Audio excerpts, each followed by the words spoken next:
Heart beat scan ఒక్క second లోనే world class 640 slide CT scan ఇప్పుడు మీ విస్టా ఇమేజింగ్ బంజారా హిల్స్ లో. కుల గణనకి సంబంధించి ఎందుకని ఇన్ని అభ్యంతరాలు వస్తున్నాయి, అనుమానాలు ఎందుకున్నాయి? అంటే రకరకాల కోణాల నుంచి వస్తున్నాయి. ఇదొక మంచి ప్రయత్నం అమ్మ కులగణన అనేది. ఇది చేయడం వల్ల సమాజంలో అట్టడుగు వర్గాల వాళ్ళ జీవన స్థితి అనేది బయటకు వస్తుంది. నేను ఇవాళ పొద్దున్నే ఆ ఫామ్ ఫిల్అప్ చేసేటప్పుడు నన్ను క్వశ్చన్స్ అడిగారు. ఇంటికి వచ్చారు అన్ని చెప్పాను నేను. అందులో అంటే కొంతమందికి ఇది ఎందుకు అని అనిపిస్తుంది. మీకేమైనా అప్పులు ఉన్నాయా అని అడిగారు. ఉన్నాయి అని అన్నాను. నేషనల్ బ్యాంకా ప్రైవేట్ బ్యాంకా? Private bank. దేనికోసం తీసుకున్నారు? ఇల్లు కొనడానికి తీసుకున్నాను. ఇప్పుడు ఇంకా అప్పు కడుతున్నారా? సుమారుగా ఎంత ఉంటుందని కూడా అడిగారు. ఎంత ఉంటుందో చెప్పాను. 71 లక్షలు ఐజ్ ఆన్ టుడే ఉందని చెప్పాను. చెప్పిన తర్వాత ఇంట్లో ఫ్రిడ్జు ఇవన్నీ ఉన్నాయా, టీవీలు అన్నీ ఉన్నాయా అని అడిగారు. వాళ్ళకి కనబడుతున్నాయి, అన్నీ ఉన్నాయని చెప్పాను. తర్వాత మీరు బైకా కారా అన్నారు. కార్ అని చెప్పాను. తర్వాత మీకు వ్యవసాయం ఉందా? ఉంది. కౌలుకి ఇస్తారా? సొంతమా? ఎన్ని ఎకరాలు ఉంది? మీ వైఫ్ పేరు మీద ఎన్ని ఎకరాలు ఉంది? వైఫ్ ఏం చేస్తారు? అదే మాది బీసీ సామాజిక వర్గం. ఏం కులము? మున్నూరు కాపు. నాకు తెలిసి దీనివల్ల ఒక సామాజిక స్థితి ఏంది అనేది ఆ కులంలో ఉన్న వాళ్ళల్లో ఏంటి అనేది ప్రభుత్వానికి ఒక సమాచారం అయితే వస్తుంది. ఒకటి జనాభా తెలుస్తుంది. బీసీలు ఎంతమంది ఉన్నారు అక్యురేట్గా వస్తుంది. మా అమ్మాయి ఉంది, మీకు ఎంతమంది పిల్లలు? ఒకతే. ఎక్కడ ఉంటారు? వేరే దగ్గర ఉంది. ఒకవేళ అమెరికాలో ఉంటారా? స్టేట్స్లో ఉంటారా? లేదు, ఇక్కడే ఉంటారు. అయితే వాళ్ళ ఇంటికి పోయినప్పుడు అక్కడ వారిది రాసుకుంటారు, అంటే ఓవర్లాప్ కాకుండా. సో ప్రతిదీ కూడా వాళ్ళు ఎన్యూమరేట్ చేస్తున్నారు. దీన్ని అపోజ్ చేయడంలో అర్థం లేదు. కాకపోతే చిత్తశుద్ధిని శంకిస్తున్నారు కొందరు. అంటే ఇట్లనే కాలం గడుపుతారా అంటే ఇది వాళ్ళకి ఇచ్చిన క్వశ్చన్ ప్రకారము రోజుకొక హార్డ్లీ ఒక 10 ఇంట్లో పోగలుగుతారు వాళ్ళు. అంతకంటే ఎక్కువ పోలేరు. అన్ని క్వశ్చన్స్ ఉన్నాయి, ఉండాలి కూడా. నేను అనేది ఏంటంటే ఇంకా వాళ్ళు అడిగినప్పుడు నేను కొన్ని అడ్వైజెస్ ఇవ్వాల్సింది ఇద్దామనేసరికి వాళ్ళు ఆ ఫామ్స్ ప్రింట్ చేసేసారు. కానీ ఇప్పుడు ఇచ్చిన క్వశ్చన్స్ అన్నీ కూడా అవసరమైనవి నేను భావిస్తున్నాను. ఆర్థిక, సామాజిక, రాజకీయ అన్ని సాంస్కృతిక కోణం కూడా అందులో ఉంటుంది. దానివల్ల క్యాలిక్యులేషన్స్ అయితే అన్ని కరెక్ట్ స్టాటిస్టిక్స్ అయితే వస్తాయి. దాన్ని మరి అనలైజ్ చేసి ఎవరికి ఏం కావాలి, రిజర్వేషన్ పరంగా నిజంగానే ఈ సామాజిక వర్గంలో ఎంతమంది కార్లు వాడుతున్నారు, ఎంతమంది బంగ్లాలు ఉన్నాయి, ఎంత పర్సెంటేజు. ఇప్పుడు అంటారు 300 కాపులకి ఏంది బాగా వాళ్ళు ఫార్వర్డ్ క్లాస్లో ఉండాల్సిన వాళ్ళని బీసీలు ఎందుకు పెట్టారంటారు. అంటే 300 కాపులు అందరు అట్లున్నారా? లేరు. జీవనోపాధి పోయి నీళ్లు లేక 50 ఏళ్ళు సమైక్య రాష్ట్రంలో బోర్లేసి ఆత్మహత్యలు చేసుకున్నది ఎక్కువ 300 కాపులే. వ్యవసాయం చేసేవాళ్ళు ఎక్కువ చనిపోయారు. వ్యవసాయం చేసేవాళ్ళు కాపులే ఎక్కువ ఉన్నారు. సో ఇదంతా తెలవాలంటే ఈ సర్వే అవసరము. కాకుంటే నెక్స్ట్ ఫేజ్ ఏంది? ఈ సర్వే వచ్చిన తర్వాత లోకల్ బాడీస్లలో రిజర్వేషన్ పెంచుతారా? 23% ఏదైతే ఇప్పుడు లోకల్ బాడీస్లలో బీసీలకు ఇచ్చారో దాన్ని పెంచాలనేది బీసీలు కోరుకుంటున్నారు. అది స్టాటిస్టిక్స్ ప్రకారం 52% ఉంటారు అనేది సకల జనుల సర్వే జరిగినప్పుడే అందులో ఉంది. అది 52% అనేది. అప్పుడు బీసీ కమిషన్ పెద్దలు బిఎస్ రాములు వీళ్ళంతా కూడా ఆ రిపోర్ట్ చదివి చెప్పారు మాలాంటి వాళ్ళతో. 52% ఉన్నారు బీసీలని. ఇప్పుడు అదే దీని ద్వారా వెల్లడైతే బీసీలలో ఒక ఆత్మస్థైర్యం వస్తుంది, ఒక మనోధైర్యం వస్తుంది. అయితే దీని వెనకాల ఉన్న రాజకీయ కోణం ఏంది? రాహుల్ గాంధీ ఇచ్చిన డైరెక్షన్ కానీ రేవంత్ రెడ్డి తీసుకున్న డైరెక్షన్ కానీ వాళ్ళ కమ్యూనిటీ ఫీలింగ్ తీసుకొచ్చి కేసీఆర్ను కొట్టగలిగారు. ఎవ్వరికి మిగుడు పడకుండా ఈ ఎలక్షన్స్లో ప్లే చేసింది మొత్తం క్యాస్ట్. అదొక డామినేటింగ్ క్యాస్ట్ తెలంగాణలో. ఆ క్యాస్ట్ను పోలరైజ్ చేయడంలో రేవంత్ రెడ్డి సక్సెస్ అయ్యాడు. ఆయన ఎఫర్ట్ ఒక 6-7 సంవత్సరాల నుంచి పెట్టాడు. ఆయన జైల్లో కూర్చొని ఆలోచించింది కూడా అదే. ఈ తెలంగాణ మనది, మనం ఎంత పర్సెంటేజ్ ఉన్నాం అనేది ముఖ్యం కాదు. ప్రతి ఊర్లో ఓకల్ సెక్షన్లో మనం, డబ్బున్నోళ్ళలో మనం, అన్ని పార్టీలుగా మనం స్కాటర్ అయిపోయి ఈ 0.4 ఉన్న కమ్యూనిటీకి మనం అప్పచెప్పాం పాలన. ఓపెన్గా కూడా ఎన్నోసార్లు మాట్లాడారు. ఉత్తమ్ కుమార్ రెడ్డి కూడా అన్నాడు. అయితే ఇటువంటి పరిస్థితి నుంచి ఆ క్యాస్ట్ పోలరైజేషన్ తీసుకొచ్చి అధికారంలోకి రావడానికి అది ప్రధాన కారణం కూడా అని చెప్పవచ్చు. అంత చెడ్డ పనులు ఏం కేసీఆర్ ప్రభుత్వం చేయలేదు. ప్రజలకు సంబంధించిన చాలా చేశారు. బట్ ఈ సామాజిక ఏకీకరణ అనేది ఏదైతే జరిగిందో అది టాప్ 5 రీజన్స్లో మనం ఒకటిగా పెట్టవచ్చు. కేసీఆర్ పడిపోయింది ఎందుకు, ఇన్ని మంచి పనులు చేసి దేశమంతా కూడా కేసీఆర్ దిక్కు చూసింది, ఒక మంచి సీఎం అక్కడ ఉన్నాడు మీకు అని. ఎప్పుడైనా ఢిల్లీ పోయినా ఎక్కడ పోయినా ఎక్కడి నుంచి వస్తున్నాడు తెలంగాణ అంటే ఓ KCR is a good chief minister కదా, నీళ్ళు ఇస్తున్నాడు, అన్నీ చేస్తున్నాడు, రైతులను చూస్తున్నాడు. అటువంటి వ్యక్తి ఓడిపోవడానికి ప్రధానమైన కారణాలలో ఈ పోలరైజేషన్. అయితే ఎప్పటికీ ఒకటే నడుస్తుందా? కాబట్టి నెక్స్ట్ టార్గెట్ కాంగ్రెస్ పార్టీది ఏంటంటే బీసీ పోలరైజేషన్. తీర్మార్ మల్లన్న ఇవాళ ముందుండి నడిపిస్తున్నా కూడా, ఆయన వ్యక్తిగతంగా ఆయనకి ఎజెండా ఉన్నా కూడా రేవంత్ రెడ్డి గవర్నమెంట్ దాన్ని హైజాక్ చేసి ఆ బీసీ ఇష్యూను కాంగ్రెస్ పార్టీ ఎజెండాలోకి తీసుకొస్తున్నారు. వాస్తవంగా ఏంటంటే బీజేపీ తీసుకొచ్చింది ఫస్ట్. బీజేపీ గెలిస్తే మేము బీసీని ముఖ్యమంత్రి చేస్తామని అన్నారు. అన్నట్టే ఈటల రాజేందర్ను దాని క్యాంపెయిన్ కమిటీ చైర్మన్ ఇవన్నీ చేశారు. బండి సంజయ్ని అంతకుముందు అధ్యక్షునిగా పెట్టారు. ఒక నమ్మకాన్ని క్రియేట్ చేయగలిగింది బీజేపీ. బట్ ఎలక్షన్ కంటే ముందు బండి సంజయ్ని తప్పేయడం వల్ల ఇక నమ్మకుంటాయి. రాజేందర్ పరిస్థితి కూడా గంతే అవుతుంది. వీళ్ళు నిజంగానే అట్లా చేయదలుచుకుంటే బండి సంజయ్నే కంటిన్యూ చేసి ఉంటే, ఆయననే ముఖ్యమంత్రిగా ప్రకటించి ఉన్నా కూడా జనంలో ఆ పోలరైజేషన్ వచ్చింది. పర్టికులర్ కాపు సమాజంలో ఎక్కడికి పోయినా కాపులు ఏ పార్టీలో ఉన్నా కూడా బండి సంజయ్ని ఎత్తుకెత్తుకున్నారు. ఆయన పోయిన ప్రతి పాదయాత్ర సక్సెస్ అయింది అని అంటే బీజేపీది కాదు. బీజేపీ అక్కడ కార్యకర్త లేని కాడ కూడా బండి సంజయ్ పాదయాత్ర సక్సెస్ అయిందంటే బీసీలు ప్రధానంగా కాపులు, మున్నూరు కాపులు. అటువంటి స్థితిలో ఆయన వెనుకవ తప్పేయడం వల్ల బీజేపీ మీద నమ్మకం పోయింది బీసీలకు. చాలామంది బీసీ నాయకులు ఆ పార్టీ నుంచి బయటకు వచ్చేసారు. ఇప్పుడు రాజేందర్ కూడా నిజంగానే తన చీఫ్ మినిస్టర్గా ప్రకటించినా కూడా ఆ స్థాయికి పార్టీ ఎదుగుతుందా అనేది కూడా రాజేందర్కున్న సహజమైన డౌట్. అది చంద్రబాబు నాయుడు దిగిపోయే ముందు బీసీ కృష్ణయ్యకు టికెట్ ఇచ్చి మేము బీసీ కృష్ణయ్యని ముఖ్యమంత్రి చేస్తామని ప్రకటించాడు. కానీ అది సాధ్యమయ్యేదా? సరే నమ్మకంతో ఎమ్మెల్యేని అయితే చేశారు వాళ్ళు. కానీ ఈ బీజేపీ అటర్ ఫ్లాప్ అయింది.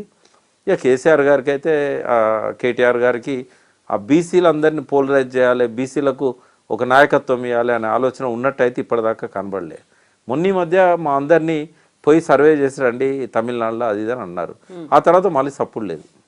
మేము మా తరఫున పోయిన వాళ్ళకి వెళ్ళి ఒక అతను అందరితో మాట్లాడి రిపోర్ట్ కూడా ఇచ్చాడు.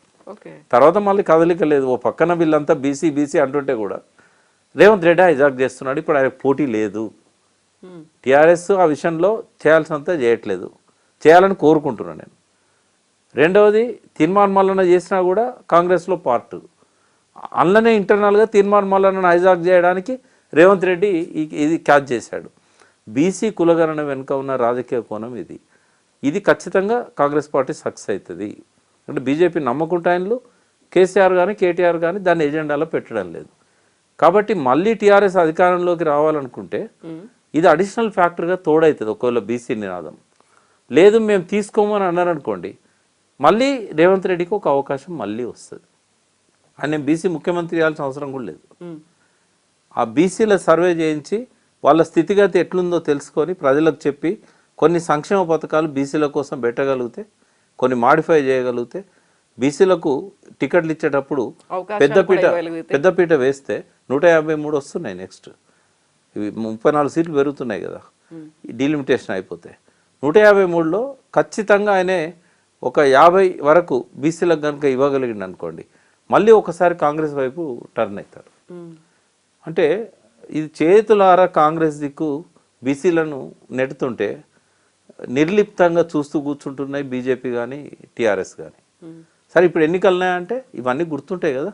ఎవరికి గుర్తున్నా లేకున్నా బీసీలకు మాత్రం తమ కోసం కష్టపడ్డోళ్ళు ఎవరు, గతం నుంచి లేని కులగణన ఎజెండా మీద తీసుకొచ్చింది ఎవరు, రేపు రిజర్వేషన్స్ కనుక ఆయన పెంచిండు అనుకోండి, కేసీఆర్ పాలనలో తగ్గినాయి, 23కి వచ్చింది కేసీఆర్ పాలనలో.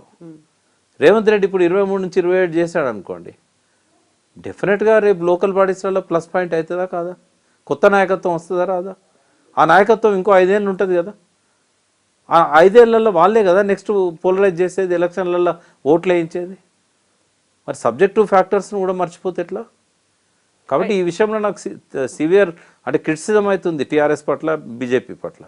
మీరు ఎందుకు నిర్లిప్తంగా ఉన్నారు? ఎందుకు వదిలిపెడుతున్నారు బాల్ని? ఆయన కోర్టులోకి ఎందుకు నెట్టారు, రేవంత్ రెడ్డి కోర్టులోకి? ఇప్పుడు అది మాట్లాడకుండా ఆయన చేసే పనిని తిట్టారనుకోండి, ఇంకా బీసీలకు మండుతుంది. అయితే ఇప్పటిదాకా బీసీల్లో ఉన్నటువంటి ఒకే ఒక అసహనం ఏంటంటే మమ్మల్ని కేవలం ఓటు బ్యాంక్ రాజకీయాల కోసమే వాడుకున్నారు, అవకాశాలు ఇవ్వలేదు, రాజకీయంగా కావచ్చు మిగతా దేంట్లోనూ అవకాశాలు రాలేదు. బట్ ఇప్పుడు ఈ కులగణన తర్వాత నిజంగానే చిత్తశుద్ధి అనేది ఉంటుంది, వాళ్ళకి రావాల్సినటువంటి అవకాశాలు కావచ్చు, అవసరాలు ఏమున్నాయో అవన్నీ తీర్చగలుగుతారు, భవిష్యత్తు బాగుంటుంది అనేటువంటి ఒక నమ్మకం వచ్చిందా? కొట్లాడగలిగే శక్తి వచ్చింది, కొట్లాడితే గెలుస్తామనే నమ్మకం వచ్చింది. కాకపోతే బీసీలలో ఉన్న మైనస్ పాయింట్ ఏంటంటే ఐక్యత అనేది ఒక పెద్ద ఛాలెంజ్. అది ఫస్ట్ ఏంటంటే ఏ కులానికి ఆ కులము ఐక్యత కావడంలోనే వైఫల్యం ఉంటుంది. ఇతర కులాలను కలుపుకోవడంలో అంత బ్రాడ్ మైండెడ్ ఉండదు. ఎన్నిసార్లు చెప్పినా కూడా వాళ్ళ లోపల ఇంకా చిన్న చిన్న పదవుల కోసం కొట్లాటలు పెట్టుకుంటారు. ఒక అధ్యక్షుడు ఉంటాడు, లాస్ట్ 30 ఏళ్ళ నుంచి ఆయనే అధ్యక్షుడు ఉంటాడు ఆ కులంకి. ఇక ఆయనే చెలాయిస్తూ ఉంటాడు, పెద్ద మనిషి పంచాయతీ చెప్పడానికి, పెళ్లిలో పోవడానికి. ఆ చిన్న చిన్న ఫాల్స్ ప్రెస్టేజ్ కోసము కులాన్ని బలి చేస్తున్నారు. ఇది ఈ కులం ఆ కులం అని లేదు, అన్ని కులాల్లో గదే ఉంది. పేపర్లో స్టేట్మెంట్ చూసుకోవాలి, సెల్ఫీలు దిగాలి, ఫేస్బుక్లో పెట్టుకోవాలి, తను గొప్ప నాయకుడు అనుకోవాలి, మళ్ళీ ఎలక్షన్ వచ్చినప్పుడు ఇంకొంత నామినేషన్ వేయకుండా కట్టడి చేయాలి, మళ్ళీ తనే ప్రకటించుకోవాలి. ఒకవేళ రాష్ట్రంలో అధ్యక్షుడు ఉండే అవకాశం లేకపోతే ఆల్ ఇండియా అని ప్రకటించుకుంటాడు. అంటే ఇటువంటి సంస్కారం వీళ్ళ లోపల ఉంటే ఇంకెన్నడూ బీసీలు పోలరైజ్ అవుతారు. ఈ ఐక్యత అనైక్యత ఏదైతే వచ్చిందో ఆ అనైక్యత పోవాలి. యంగ్స్టర్సే ఇవాళ కులాలను లీడ్ చేయాలి. అట్లా కనుక ఎజెండాల అసలు 50-60 ఏళ్ళు కూడా ఎవడు కూడా నాయకత్వ బాధ్యతల్లో ఉండొద్దని యంగ్ జనరేషన్ కనుక తీసుకుంటే బీసీలలో పోలరైజేషన్ వస్తుంది. అయితే ఇక్కడ ప్రైవేట్ వ్యక్తులతో ఎన్యూమరేటర్లుగా వాళ్ళు వస్తున్నారు, అన్ని వివరాలు అడుగుతున్నారు, ఆధార్ ఇవ్వడానికి వ్యతిరేకిస్తున్నారు, లేదు ఎవరెవరో వస్తున్నారని చెప్పి వాళ్ళ మీద కుక్కల్ని వదలడం కావచ్చు, మేము ఎందుకు ఇవ్వాలని గొడవలు పెట్టుకుంటున్నారు. ఇలాంటి ఇన్సిడెంట్స్ అన్నీ కనిపిస్తున్నాయి కదా. వాళ్ళకి ఒక నమ్మకం అనేది లేదా, నిజంగా మేము అన్ని డీటెయిల్స్ ఇస్తే మా డేటా అంతా మిస్యూజ్ అవుతుందేమో, ఇలాంటి డౌట్ అనేది ఎందుకు వస్తుంది? ఇవాళ వాళ్ళు వచ్చినప్పుడు మన మున్సిపల్లో పనిచేసే ఒక కంప్యూటర్ ఎంప్లాయీ మా ఇంటికి వచ్చింది. ఆ టైంకి మా మిస్సెస్ కరీంనగర్లో ఉన్నది. ఆధార్ కార్డు నంబర్ చెప్పు, నీ దగ్గర ఉంది కార్డు అంటే ఎందుకు చెప్పాలి? వాళ్ళు వచ్చినప్పుడు పోలీసులో ఫోన్ చేయమని టీవీలో సోషల్ మీడియాలో యాడ్స్ వస్తున్నాయి, నువ్వేమి చెప్పకు అంటే, ఇక్కడ పనిచేస్తామే మున్సిపల్ ఆఫీసు, ప్రైవేట్ వ్యక్తి కాదు అంటే, లేదు లేదు ఇవ్వకు అంటే ఒక భయం. మా ఇంట్లోనే ఆ భయం వచ్చింది కదా. అంటే ఈ టైంలో అటువంటి యాడ్స్ అంటే వాళ్ళు బ్యాంకు వీటి ఓటీపీలు వాటి గురించి ఇస్తున్నారు, అన్ని ఆధార్కి లింక్ చేసి పెట్టుకున్నారు. ఆధార్ లింక్, కానీ ఆధార్ అనేసరికి డౌట్లు వస్తాయి, వాళ్ళు నచ్చ చెప్తున్నారు. అట్లాంటిది ఏముండదు. మేము గవర్నమెంట్ నుంచి వచ్చాము, ప్రైవేట్ వ్యక్తులు అంటే అవుట్ సోర్సింగ్ నుంచి వచ్చిన వాళ్ళు కొందరు ఉంటారు. బట్ ఈ ఆధార్ ఇచ్చినంత మాత్రాన ఏం జరగదు. ఓటీపీ కనుక ఇస్తే డబ్బులు మాయమవడం కానీ ఇట్లాంటివి జరుగుతాయి. ఆధార్తో లింక్ అయినంత మాత్రాన కేవలం ఆధార్ నెంబర్తో ఏమీ కాదు.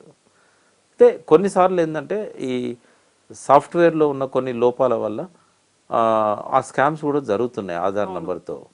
ఇప్పుడు నాకు ఎన్నోసార్లు ఫోన్ వస్తుంది, మీ పేరు మీద ఒక పార్సల్ డెలివరీ చేయడానికి వచ్చారు, మీరు అది రిఫ్యూజ్ చేశారు, మీరు ఫలానా పోలీస్ స్టేషన్ ఫోన్ చేయండి అని చెప్తారు. అయితే నేను ఒకసారి చేశాను పోలీస్ స్టేషన్, వాళ్ళు బాంబేలో ఉన్న తైవాన్లో నేను పంపిన పార్సల్ తైవాన్ పోయిందని, నా ఫోన్ నంబర్ దానికి లింక్ అయి ఉందని, అక్కడ పార్సల్ తీసుకోలేదు కాబట్టి మీరు పోలీస్ స్టేషన్ ఫోన్ చేయమని బిఎస్ఎన్ఎల్ నుంచి చేసినట్టుగా చెప్పారు. నాకు టెలికాం రెగ్యులేటరీ అథారిటీ నుంచి చేసినట్టు. నేను పోలీస్ స్టేషన్ ఫోన్ చేస్తే వాడు డైరెక్ట్ ఏమడుగుతాడంటే, మీకు సంబంధించిన బ్యాంక్ డీటెయిల్స్ అన్నీ ఇవ్వండి. బ్యాంక్ డీటెయిల్స్ వానికి ఎందుకు ఇవ్వాలి, మేము పోలీస్ స్టేషన్ నుంచి మాట్లాడుతున్నాం అంటారు. అంటే మీ ల్యాండ్లైన్ నంబర్ చెప్పండి, నేను ఎంక్వైరీ చేస్తాను, ఫోన్ పెట్టేసాను. ఇట్లా ప్రతిరోజు కొన్ని వేల కాల్స్ ముంబై నుంచి వస్తున్నాయి. సైబర్ క్రైమ్ అనేది ఎంత దారుణంగా ఉందంటే ఇవన్నీ తెలిసి కూడా కంట్రోల్ చేయలేకపోతున్నారు. వాటి వల్ల ఈ భయానక వాతావరణం వచ్చింది. ఆధారిస్తే ఏమవుతుందో అనే భయం వచ్చింది. ఈ కుక్కలను వదిలిపెట్టుడు ఇట్లాంటివి ఏదైతే ఉన్నాయో ఇది కొంచెం పొలిటికల్ డ్రామా. ఎందుకంటే ప్రజల్లో కొంత అసహనం ఉన్నది. ఇప్పుడు సిటీలో ఉన్న వాళ్ళు కొంత డిసిప్లిన్తో ఉంటారు, ఎందుకంటే వీళ్ళు వచ్చిన వాళ్ళకి ఏం సంబంధం ఉంటుంది, రేవంత్ రెడ్డి రైతు బంధు ఇవ్వకపోతే వీళ్ళని ఎందుకు అనాలి మనం అని ఉంటుంది. కానీ గ్రామస్తులకు ఎట్లుంటుంది అంటే, మేము నమ్మి ఓటేస్తే మాకు రైతు బంధు ఇస్తలేడు, ఇంకా గవర్నమెంట్ అని చెప్పి వచ్చిందిలా అని చెప్పి తిడతారు. అది అక్కడక్కడ జరుగుతుంది. దానికి రాజకీయ రంగం పులిమొద్దు. వాళ్ళ సమయస్ఫూర్తితోని వాళ్ళని ప్రశాంతంగా వాళ్ళని నచ్చజెప్పి ఇది చేయడం వల్ల మీ బీసీలకు ఉపయోగం ఉంటుందమ్మా, ఇట్లా మీకు ఇప్పటిదాకా అన్యాయం జరుగుతున్నది, మీరు సంఖ్య ఏందో తెలియదు ఇప్పటిదాకా, ఇది మీ కులానికి మీ కుల సభ్యులకు లాభం అవుతుంది అని అట్లా చెప్పగలిగితే వాళ్ళు కన్విన్స్ అవుతారు. ఈ చిన్న చిన్న ఇన్సిడెంట్లను చూసుకొని రాజకీయ ప్రయోజనాల కోసం ఇవి హైలైట్ చేసి పెద్ద పెద్ద వార్తలు వేసి ఒక వ్యతిరేకత వస్తుంది కులగణన మీద అని చెప్పడం కరెక్ట్ కాదు. కులగణన ఆపే ప్రయత్నాల్లో ఇది ఒక భాగమని అనుకోవాల్సి వస్తుంది. వాళ్ళు రాజకీయ ప్రయోజనాల కోసం చేసినా కూడా కులగణన అడ్డుకోవడం అనేది అయితే నేను వ్యతిరేకిస్తాను. Thank you so much Prakash garu. Thank you అండి.